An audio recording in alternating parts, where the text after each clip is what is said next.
In today's video, I'm going to teach you how to enable hardware acceleration in Brave browser. If you're looking to make Brave run smoother, improve video playback, and boost overall browsing performance, enabling hardware acceleration is one of the simplest tweaks you can apply. In this guide, I'll walk you through where to find the setting inside Brave and how to turn it on correctly so your browser can use your computer's graphics power more efficiently. First, open your Brave browser on your computer. Once it loads, look toward the top right corner of the window where you will see the main menu icon represented by 3 horizontal lines. Click on that icon to open the menu, then select Settings from the list.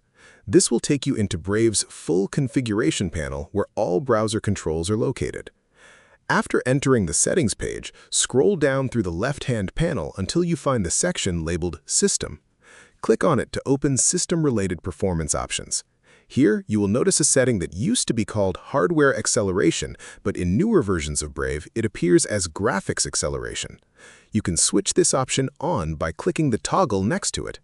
Enabling it allows Brave to use your device's GPU to handle certain visual tasks, which can help improve responsiveness and reduce strain on your CPU, especially during media playback or heavy browsing.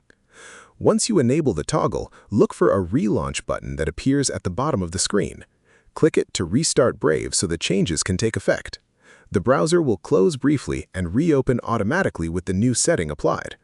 We are now almost done. At this point, hardware acceleration is active, meaning Brave can better distribute workload between your CPU and GPU for improved performance and smoother browsing experience.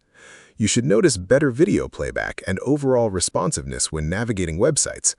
Keep in mind that if you ever experience graphical glitches or unusual display behavior, you can always return to the same System section and disable graphics acceleration again using the same toggle. This setting is fully reversible and can be adjusted at any time depending on your needs. If you found this video helpful, let me know in the comments. Give it a like, subscribe to the channel, and don't forget to hit the notification bell.